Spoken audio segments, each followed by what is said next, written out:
اعوذ باللہ من الشیطان الرجیم بسم اللہ الرحمن الرحیم۔ شروع اللہ پاک کے نام سے جو بڑا مہربان نہایت رحم کرنے والا ہے۔ گرم تپتے ہوئے میدان میں امام حسین علیہ السلام شجاعت اور بہادری سے جنگ کر رہے تھے۔ ذوالفقار کی تیز دھار کی وار ایسی تھی گویا آسمان سے بجلی گر رہی ہو۔ تیر اندازوں کی طرف سے تیر کی بارش ہو رہی تھی۔ آپ کا سارا بدن زخموں سے چور تھا۔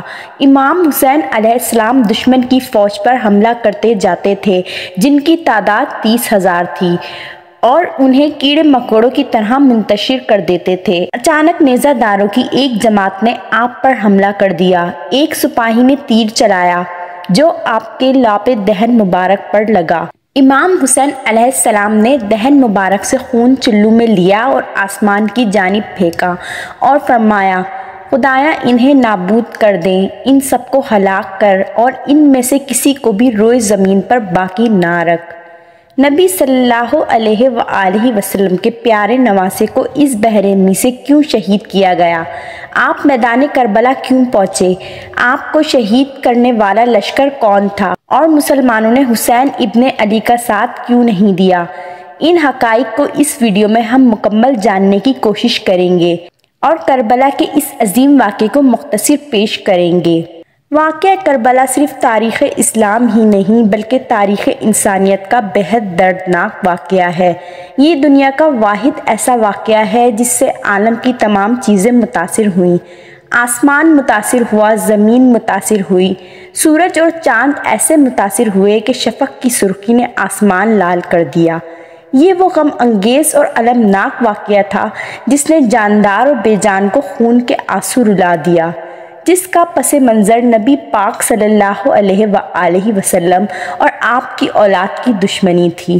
نبی صلی اللہ علیہ وآلہ وسلم کی وفات ہوئے 50 سال گزر چکے تھے۔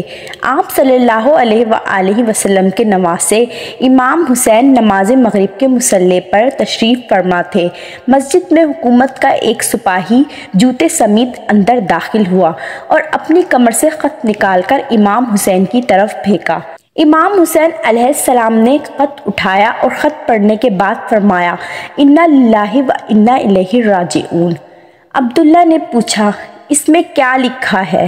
فرمایا، شام کا حکمران معاویہ ابن ابی سفیان نہیں رہا، گورنر نے ہمیں بلایا ہے۔ امام حسین علیہ السلام حاکم مدینہ ولید کے پاس پہنچے۔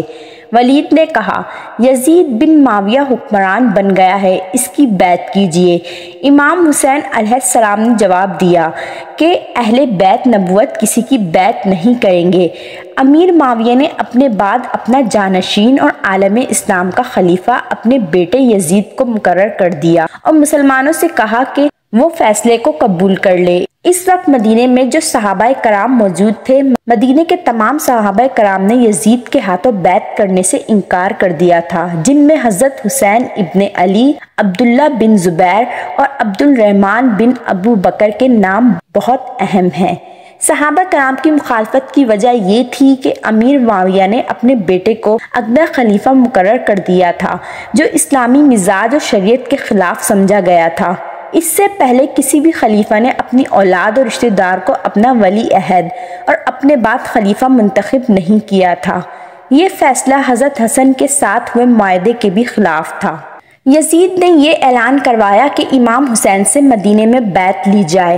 امام حسین نواسہ رسول کیسے ہو سکتا تھا کہ ایک شرابی، زانی، بے دین انسان کی بیعت کر کے اپنے نانا کے دین سے منحرف ہو جاتے؟ وہ وقت کے امام تھے، دین کے محافظ تھے۔ انہوں نے یہ اعلان کیا کہ اے یزید، اگر تو میرے نانا کی شریعت کا منکر ہے، ان کے دین پہ عمل نہیں کرتا، تو کیسے ہو سکتا ہے کہ میں تیری بیعت کروں؟ یزید کو یہ بات اتنی بری لگی کہ اس نے امام حسین کو شہید کروانے کا حکم جاری کر دیا۔ یزید اور اس کے ساتھیوں کی یہی کوششیں تھیں کہ مدینے میں ہی آل محمد کو قتل کیا جائے۔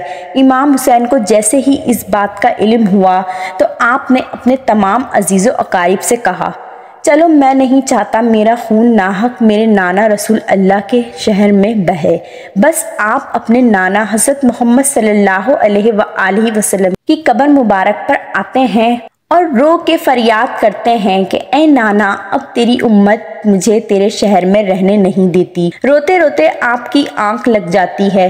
آپ خواب میں دیکھتے ہیں کہ حضرت محمد مصطفیٰ صلی اللہ علیہ وآلہ وسلم فرماتے ہیں اے میرے حسین تو جہاں جہاں جائے گا تیرا نانا بھی تیرے ساتھ ہوگا۔ اے حسین تیری قربانی کے بغیر اللہ کا دین نہیں بچ سکتا۔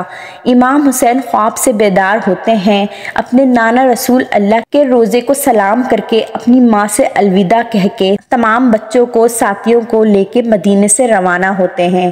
تاریخ میں لکھا ہے امام حسین کی ایک بیٹی جو شبیہ بی بی فاطمہ الزہرا سلام اللہ علیہ تھیں، جن کا نام امام حسین نے فاطمہ صغریٰ رکھا تھا۔ اس وقت آپ بیمار تھیں۔ امام حسین کو یہ علم تھا کہ ان کی شہادت کے بعد ان کی بیٹیوں کو، بہنوں کو آل محمد کی مستورات کو قید کیا جائے گا اور کوفہ اور شام کے بازاروں میں پھرایا جائے گا، ان کو پتھر مارے جائیں گے۔ تبھی امام حسین یہ نہیں چاہتے تھے کہ بی بی سیدہ فاطمہ الزہرا سلام علیہ کی ہمشکل بی بی بھی بازاروں میں آئیں۔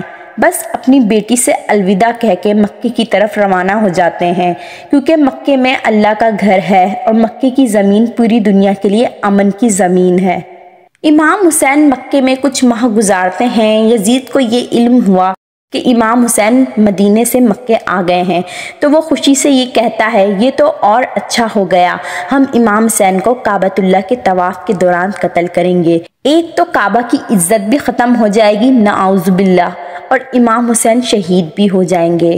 اور اتنے میں مولا حسین کے چاہنے والے جو کوفے میں مقیم تھے وہ بار بار خط لکھتے رہے کہ اے نواسہ رسول اب کوفہ رہنے کے قابل نہیں رہا، یزید کے ساتھ ہی سپاہی ہم پہ بار بار ظلم کرتے ہیں، آپ جلد کوفہ آ جائیں۔ ان خطوں میں سے کچھ خط ایسے تھے جن میں یہ تحریر تھا اے حسین اگر تم آج ہماری نصرت کے لیے نہیں آئے تو ہم روز محشر آپ کے نانا سے آپ کی شکایت کریں گے کہ دین مٹ رہا تھا اور آپ کا بیٹا خاموش تھا۔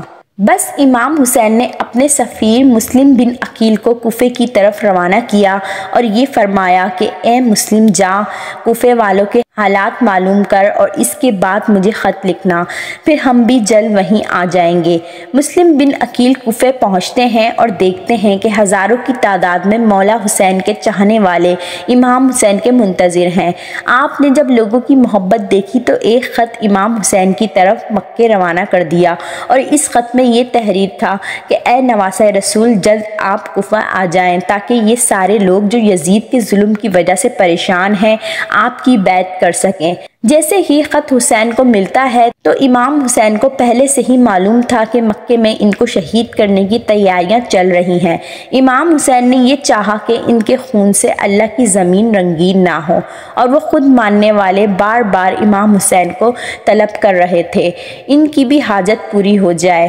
تو آپ نے اپنے بچوں، بہنوں اور ساتھیوں کو لے کر مکے سے ہجرت کر کے کوفے کی طرف جانے کا ارادہ کیا۔ وہاں اس بات کا علم جب یزید کو ہوتا ہے کہ کوفے والوں نے مسلم بن عقیل کی بیعت کر لی ہے تو یزید نے بے رحم، بے دین اور محمد و آل محمد سے نفرت کرنے والے عبید اللہ ابن زیاد کو کوفے کا گورنر بنا دیا تاکہ وہ آل محمد کے چاہنے والوں پہ ظلم کر سکے اور مسلم بن عقیل کی بیعت توڑ سکے۔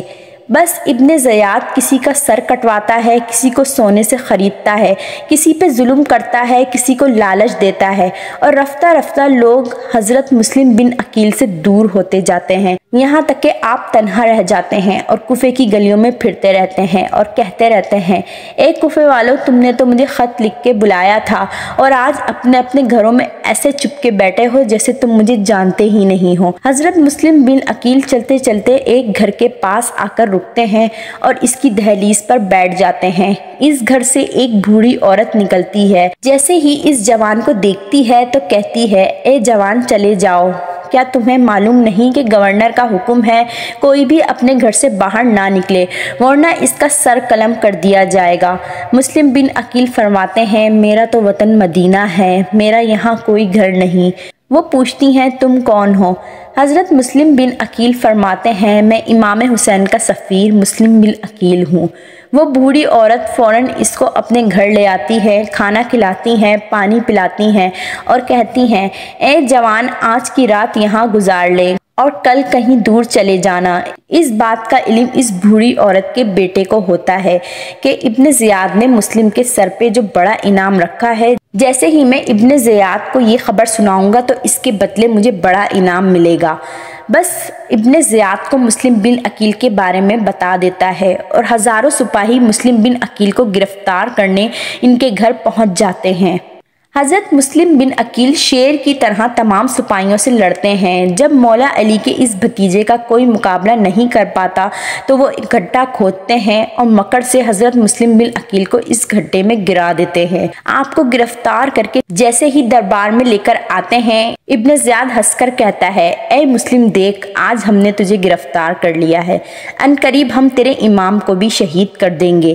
حضرت مسلم بن عقیل فرماتے ہیں، اے ظالم ڈر، وہ اللہ کے دین کی حفاظت کر رہا ہے اور تو شیطان کی پوجا کر رہا ہے۔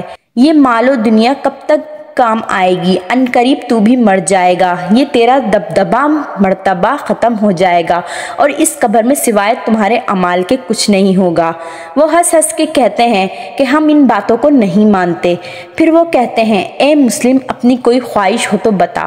حضرت مسلم بن عقیل فرماتے ہیں، میری ایک ہی خواہش ہے کہ میرا پیغام میرے امام حسین تک پہنچایا جائے کہ وہ کوفہ نہ آئے، کیونکہ کوفہ کے لوگ بے وفا ہیں۔ ابن زیاد اور اس کے دربار والے ہنستے رہتے ہیں۔ وہ مسلم بن عقیل کو دارالمارا کی چھت سے گرا دیتے ہیں۔ جیسے ہی آپ شہید ہوتے ہیں تو آپ اپنے امام حسین کو آخری سلام کہتے ہیں اور فرماتے ہیں، اے میرے مولا حسین، اپنے غلام کا یہ آخری سلام قبول فرما۔ کوفے والوں پر بھروسہ کرتے ہوئے حضرت امام حسین پہلے مدینہ سے مکہ روانہ ہوئے، وہاں اپنے اہل بیت جانثاروں اور ساتھیوں کے ساتھ کوفہ کے لیے روانہ ہوتے ہیں۔ جب یزید کو خبر ملتی ہے تو اپنے ظالم گورنر ابن زیاد کو حکم دیتا ہے کہ امام حسین ابن علی کو کوفہ پہنچنے کی کوشش کریں تو راستے میں ہی انہیں روک دو۔ ابن زیاد نے ایک لشکر روانہ کیا اور امام حسین اور ان کے ساتھیوں کو وہیں روک دیا۔ 3 محرم کو عمر بن سعد 4000 فوج لے کر کربلا پہنچا۔ یزید اپنے گورنر کے ذریعے اپنی باتوں کو قبول کروانے کے لیے امام حسین پر دباؤ ڈالتا رہا۔ جب امام حسین نے یزید کی شرائط کو نہیں مانا تو آخرکار دشمنوں نے فرات پر فوج کا پہرا لگایا۔ 7 محرم کے بعد حضرت حسین اور آپ کی پورے جانثاروں اور اہل بیت کو پیاسا رہنے پر مجبور کر دیا گیا اور آپ کو نہر فرات سے پانی لینے کی اجازت نہیں تھی۔ 3 دن گزر جانے کے بعد جب امام کے گھر والوں کے بچوں کو پیاس لگنے لگی تو حسین علیہ السلام نے یزیدی فوج سے پانی طلب کیا۔ دشمن نے پانی دینے سے انکار کر دیا۔ دشمنوں نے سوچا کہ امام حسین پیاس سے ٹوٹ کر ہمارے تمام حالات کو قبول کر لیں گے۔ جب 3 دن کی پیاس کے بعد بھی امام نے یزید کی بیعت نہیں مانی تو دشمنوں نے آپ کے خیموں پر حملہ کرنا شروع کر دیا۔ امام حسین نے 1 رات کی مہلت طلب کی۔ عاشورہ کی اس رات حضرت حسین اور آپ کے اہل خانہ نے اللہ کی عبادت کی اور یزیدی فوج کو مخاطب کر کے امام حسین نے ایک تقریر کی۔ آپ نے فرمایا، اے لوگو، جلدی نہ کرو، پہلے میری بات سن لو۔ لوگو، تم میرے حسب و نسب پر غور کرو اور دیکھو کہ میں کون ہوں۔ اپنے گریبانوں میں جھانکو اور اپنے آپ کو ملامت کرو۔ تم خیال کرو گے کہ کیا تمہیں میرا قتل اور میری توہین زیب دیتی ہے؟ کیا میں تمہارے نبی کا نواسا اور ان کے چچیرے بھائی کا بیٹا نہیں، جنہوں نے سب سے پہلے اللہ کی آواز پر لبیک کہا اور اس کے رسول پر ایمان لائے؟ کیا سید الشہداء امیر حمزہ میرے والد کے چچا نہ تھے؟ کیا جعفر طیار میرے چچا نہ تھے؟ کیا تمہیں رسول کا وہ قول یاد نہیں جو انہوں نے میرے اور میرے بھائی کے بارے میں فرمایا تھا کہ ہم دونوں نوجوان جنت کے سردار ہوں گے؟ یزید کی فوج پر اس تقریر کا کوئی اثر نہ ہوا، صرف حر ابن یزید تمیمی پر اس تقریر کا اثر ہوا اور وہ یہ کہتے ہوئے امام حسین کی طرف آ گیا کہ یہ جنت یا دوزخ کے انتخاب کا موقع ہے۔ عاشورہ کے دن تک آپ کے تمام بیٹوں اور بھائیوں کو میدان کربلا میں شہید کر دیا گیا، جن میں علی اکبر، عباس، علی اصغر شامل ہیں۔ حضرت امام حسین اور ان کے ساتھیوں نے دشمن کے صفوں پر ٹوٹ کر حملہ کیا، شجاعت اور بہادری کی تاریخ رقم کر دی، لیکن ایک ایک کر کے سبھی بہتر جانثار شہید ہو گئے۔ آخر میں حضرت حسین علیہ السلام کو بھی دشمنوں نے چاروں طرف سے گھیر لیا، لیکن ان میں سے کوئی بھی امام حسین کو قتل کرنے کا گناہ اپنے سر نہیں لینا چاہتا تھا۔ آخرکار شمر کے اکسانے پر زہرہ بن شریک تمیمی نے یہ بدبختی مول لی اور حضرت حسین کے ہاتھ اور گردن پر تلوار سے حملہ کیا۔ سنان بن انس نے تیر چلایا، جس کے بعد امام حسین گر گئے۔ ان کے گرنے پر شمر آگے بڑھا اور اس ملعون نے آپ حسین کا سر پیچھے کی طرف سے کاٹ کے جسم سے جدا کر دیا۔ عبید اللہ ابن زیاد کے حکم پر امام حسین کا سر الگ کر کے جسم کو گھوڑوں کے ٹاپوں پر رون دیا گیا۔ اس کے بعد تمام شہدائے اہل بیت کے سر کو نیزوں کی نوک پر رکھ کر ابن زیاد کے دربار میں لایا گیا اور اس کے بعد آپ کے سر مبارک کو یزید کے دربار میں پہنچایا گیا۔ جب یزید نے امام حسین کے سر کو دیکھا تو اس پر چھڑیاں پھیرنے لگا اور کہا کہ ہمارے خلاف اٹھنے والے سروں کا یہی انجام ہوتا ہے۔ اس منظر کو دیکھ کر امام حسین کی بہن زینب کبریٰ کا دل تڑپ اٹھا۔ آپ نے دربار یزید میں ایک لرزہ امیز خطبہ دیا۔ اس خطبے کو سن کر یزید کے دربار میں موجود درباری اور اہل شام کے چہروں کی رنگت بدل گئی اور وہ پشیماں ہوئے۔ واقعہ کربلا کا بغور مطالعہ کرنے سے ہمیں یہ پتہ چلتا ہے کہ یزید نے امام عالی مقام کو آپ کے خاندان اور اصحاب سمیت بے دردی سے شہید کر کے خود کو فاتح اور خلیفہ برحق ثابت کرنے کی جو کوشش کرنا چاہی تھی وہ اس کوشش میں ناکام رہا، الٹا اس کی وہ وقتی جیت تھی اس کی ابدی شکست بن گئی اور رسوائی کا پشیماں ثابت ہوئی، کیونکہ امام عالی مقام شہید ہو کر بھی لوگوں کے دلوں پر حق اور صداقت کا عظیم مینار بن کر راج کرتے ہیں، جبکہ یزید بظاہر جنگ جیت کر بھی ازلی ذلت اور رسوائی اور نجاست کی علامت بن کر رہ گیا ہے۔ یہ جنگ دراصل امام حسین کی ابدی فتح ثابت ہوئی۔